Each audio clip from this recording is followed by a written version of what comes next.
This is a CBS News special report. Good morning to you. I'm Maurice Dubis in New York. We're coming on the air now as the Pentagon is about to give us an update on last evening's strikes against three key Iranian nuclear sites. Let's listen. Joint Chiefs will demonstrate it was an incredible and overwhelming success. The order we received from our commander-in-chief was focused, it was powerful, and it was clear. We devastated the Iranian nuclear program. But it's worth noting the operation did not target Iranian troops or the Iranian people. For the entirety of his time in office, President Trump has consistently stated for over 10 years that Iran must not get a nuclear weapon. Full stop. Thanks to President Trump's bold and visionary leadership and his commitment to peace through strength, Iran's nuclear ambitions have been obliterated.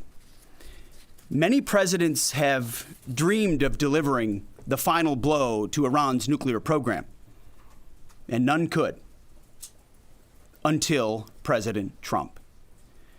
The operation President Trump planned was bold and it was brilliant, showing the world that American deterrence is back. When this president speaks, the world should listen. And the U.S. military, we can back it up. The most powerful military the world has ever known. No other country on planet Earth could have conducted the operation that the chairman is going to outline this morning. Not even close. Just like Soleimani found out in the first term, Iran found out when POTUS says 60 days that he seeks peace and negotiation, he means 60 days of peace and negotiation. Otherwise, that nuclear program, that nuclear capability will not exist. He meant it. This is not the previous administration. The President Trump said no nukes. He seeks peace, and Iran should take that path. He sent out a truth last night saying this: any retaliation by Iran against the United States of America will be met with force far greater than what was witnessed tonight. Signed, the President of the United States, Donald J. Trump. Iran would be smart to heed those words. He's said it before, and he means it. I want to give recognition to the Chairman of the Joint Chiefs of Staff, the Joint Staff, General Eric Kurilla at CENTCOM, who did a phenomenal job, he and his staff, all of CENTCOM. Policy, across the board, this was a joint effort, and across the Pentagon effort. I want to recognize the pilots who flew those bombers, who flew those fighters, who flew those refuelers, warriors. I want to recognize the sailors on those destroyers, in those subs, on those carriers, warriors, all of them. I want to recognize our soldiers doing air defense, base defense, QRF, warriors, all of them. Every American involved in this operation performed flawlessly. And I want to give recognition to our allies in Israel as well. This is a plan that took months and weeks of positioning and preparation so that we could be ready when the President of the United States called. It took a great deal of precision. It involved misdirection and the highest of operational security. Our B-2s went in and out of downtown Tehran, of these nuclear sites, in and out and back without the world knowing at all. In that way, it was historic. A strike that included the longest B-2 Spirit bomber mission since 2001 and the first operational employment of the MOP, a massive ordnance penetrator. The mission demonstrated to the world the level of joint and allied integration that speak to the strength of our alliance and our joint forces. As President Trump has stated, the United States does not seek war, but let me be clear. We will act swiftly and decisively when our people, our partners, or our interests are threatened. Iran should listen to the President of the United States and know that he means it, every word. I want to give congratulations to our Commander-in-Chief. It was an honor to watch him lead last night and throughout, and to our great American warriors on this successful operation. God bless our troops. God bless America. And we give glory to God for his providence and continue to ask for his protection. I turn it over now to the chairman for specifics. Thank you, Mr. Secretary. Thanks for recognizing all of our folks out there doing our nation's work, and nice to see everybody on this early Sunday morning. Last night, on the President's orders, U.S. Central Command, under the command of General Eric Kurilla, executed Operation Midnight Hammer, a deliberate and precise strike against 3 Iranian nuclear facilities. This was a complex and high-risk mission carried out with exceptional skill and discipline by our joint force. I want to thank every service member, planner, operator that made this mission possible. Their actions reflect the highest standards of the United States Armed Forces.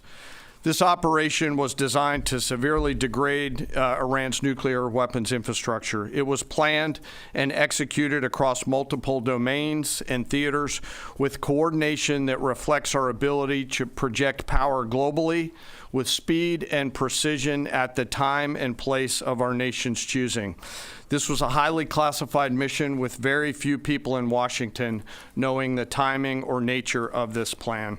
I'll refer you to the graphic on the side as I walk you through some of the operational details. At midnight Friday into Saturday morning, a large B-2 strike package comprised of bombers launched from the continental United States. As part of the plan to maintain tactical surprise, part of the package proceeded to the west and into the Pacific as a decoy, a deception effort known only to an extremely small number of planners and key leaders here in Washington and in Tampa. The main strike package, comprised of 7 B-2 Spirit bombers, each with 2 crew members, proceeded quietly to the east with minimal communications. Throughout the 18-hour flight into the target area, the aircraft completed multiple in-flight refuelings. Once over land, the B-2s linked up with escort and support aircraft in a complex, tightly timed maneuver requiring exact synchronization across multiple platforms in a narrow piece of airspace, all done with minimal communications. This type of integration is exactly what our joint force does better than anyone else in the world.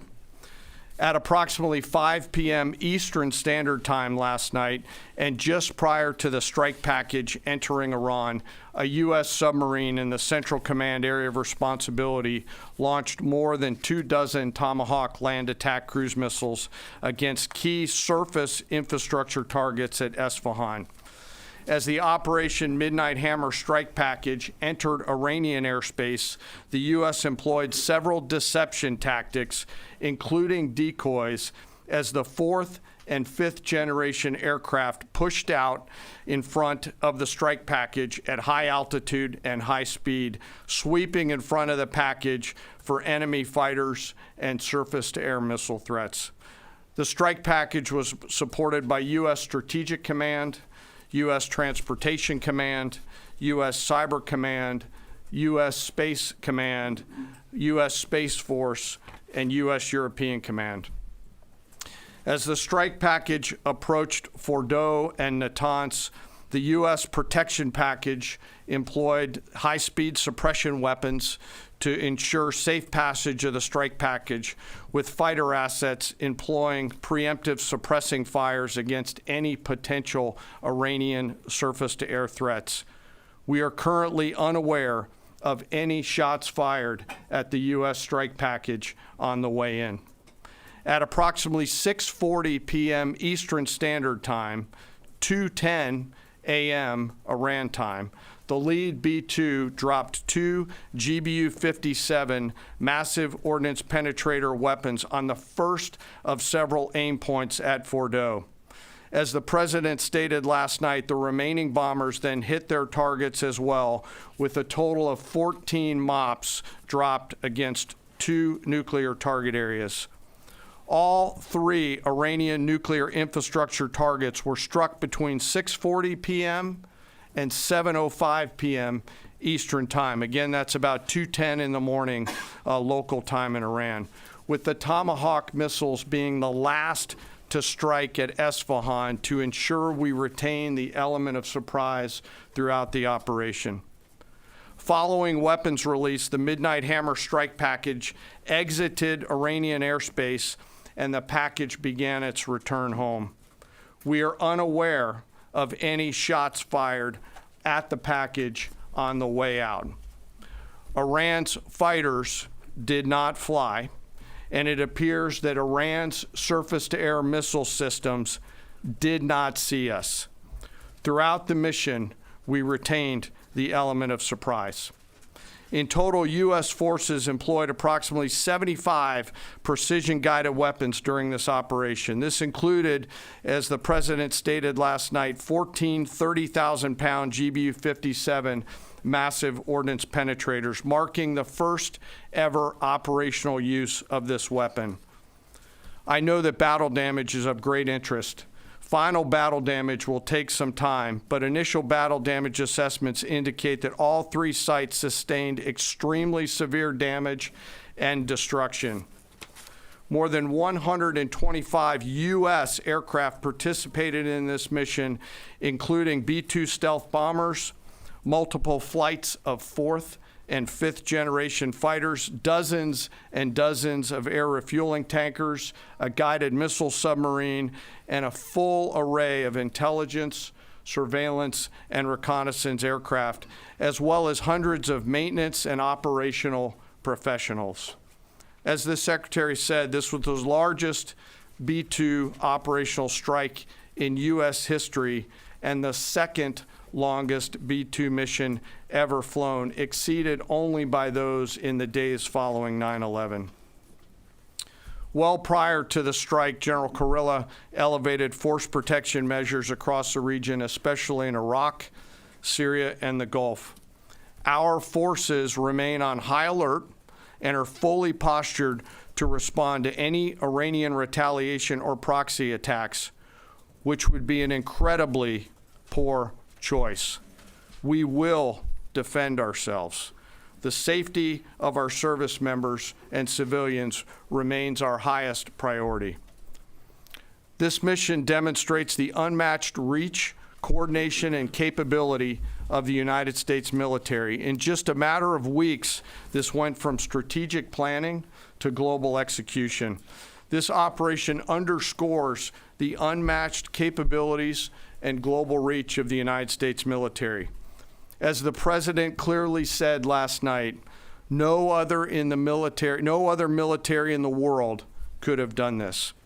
I join the President and the Secretary in being incredibly proud of the air crews, naval forces, cyber operators, planners, and support teams, and commanders who made this mission possible. It is their skill, discipline, and teamwork that makes this operation possible.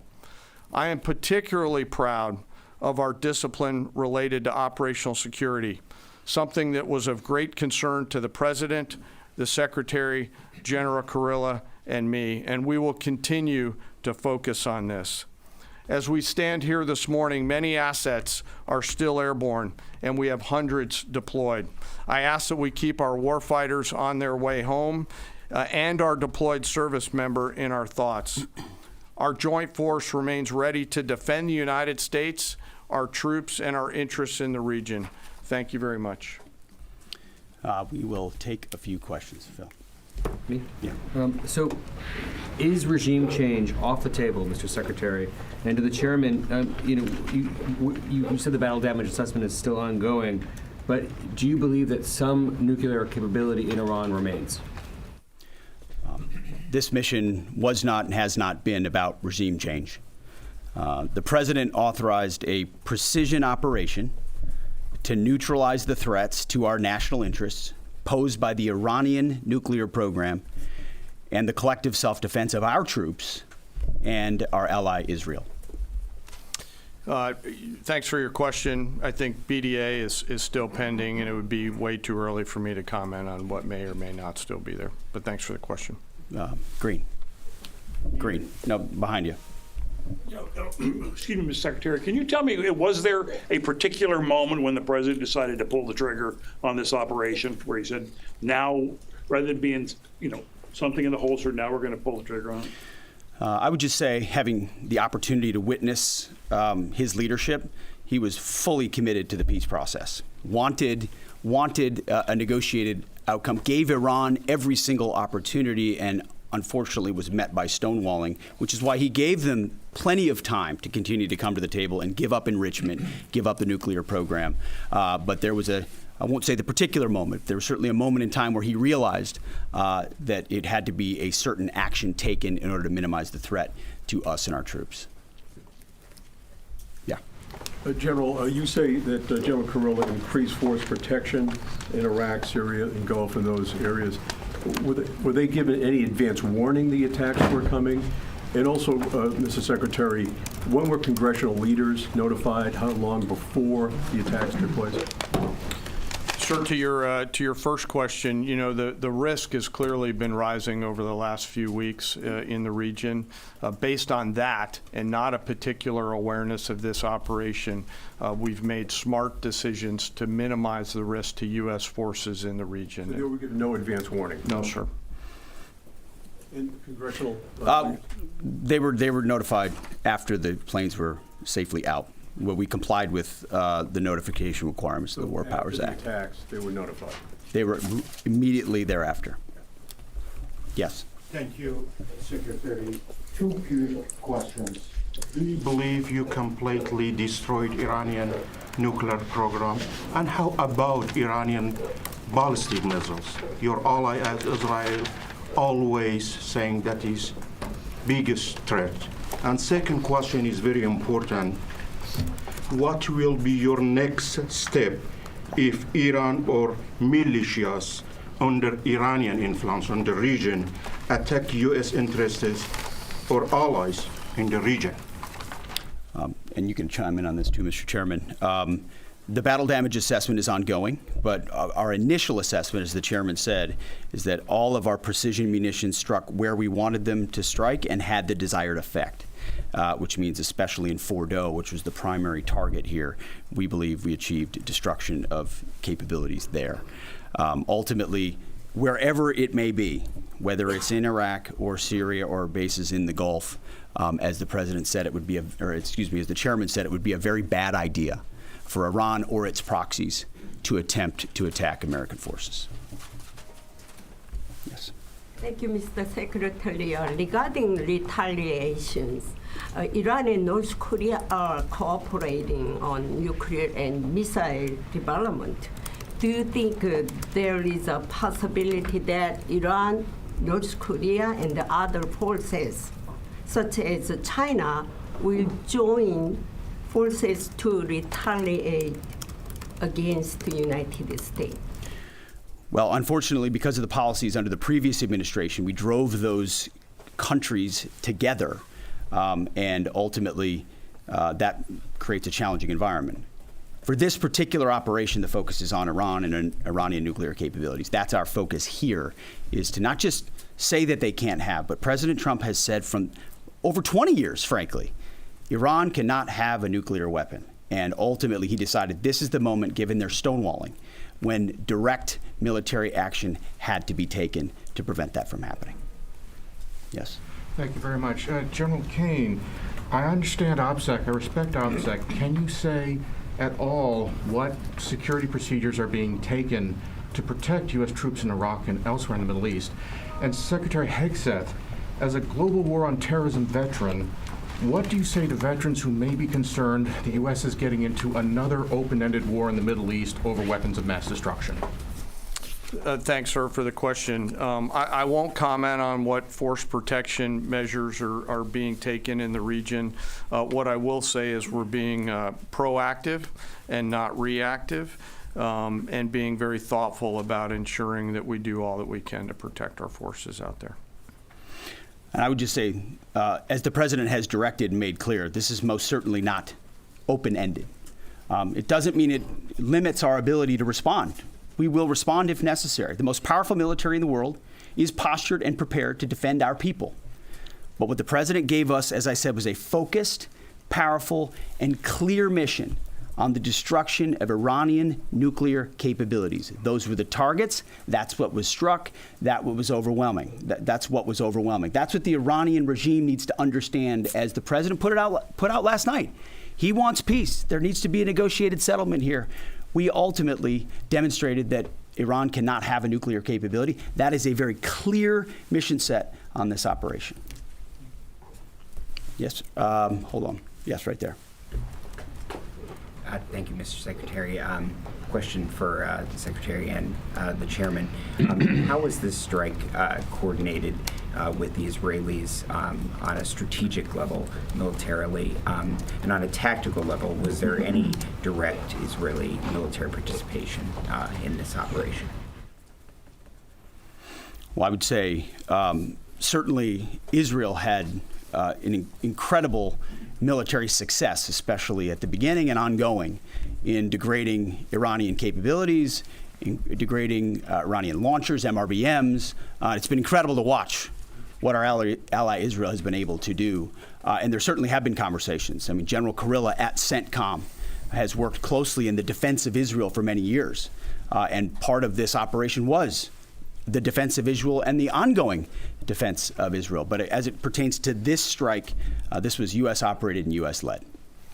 We took advantage of some of the preparatory work that's been done over the past week and a half in terms of axis of approach. I won't get into the particulars, but as the Secretary said, it was a U.S. strike. We made sure we were not in the same piece of airspace and sky. Aside from that, that was the extent of it. We'll take a couple more. Yeah, right there. Question to the Secretary first. Are you concerned whatsoever now about the reaction from U.S. allies given the strike, particularly those in the Gulf? And to the Chairman, if I may, I understand you don't want to speak to specific assets and force protection measures, but do you anticipate at least having to bring in any further assets from other theaters to aid in force protection over the coming days? We certainly understand the challenges of allies in the region. And we have been respectful and in working in collaboration with them as it pertains to basing and sensitivities there. Ultimately, they've got a lot of assets and people in those locations also where American troops are co-located. So that's a consideration of ours. We've been in close consultation with them, and we appreciate the support that we have got.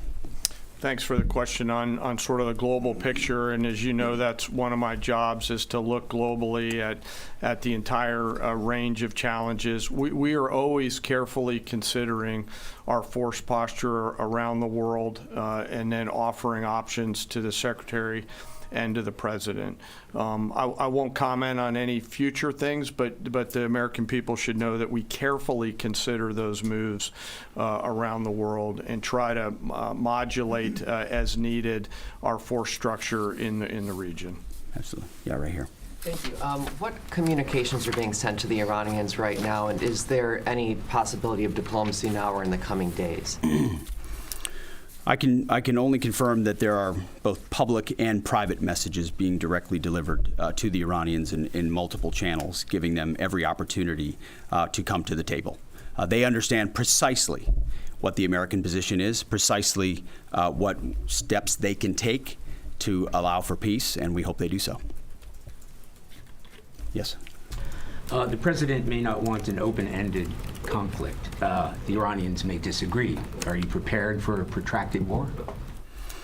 Well, anything can happen in conflict. We acknowledge that. But the scope of this was intentionally limited.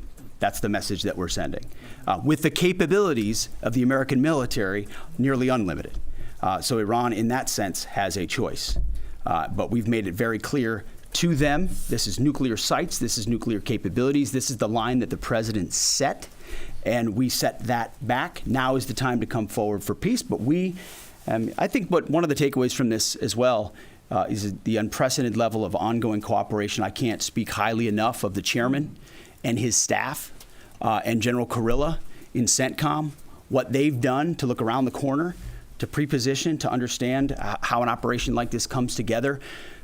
The scope and scale of what occurred last night would take the breath away of almost any American if you had an opportunity to watch it in real time. And I think Tehran is certainly calculating the reality that planes flew from the middle of America in Missouri overnight, completely undetected over 3 of their most highly sensitive sites, and we were able to destroy nuclear capabilities. And our boys in those bombers are on their way home right now. We believe that'll have a clear psychological impact on how they view the future, and we certainly hope they take the path of negotiated peace. But I could not be more proud of how this building operated, of the precision, the sensitivity, and the professionalism of the troops involved in this effort. I will take one more. We'll take one more question. Yes, right there.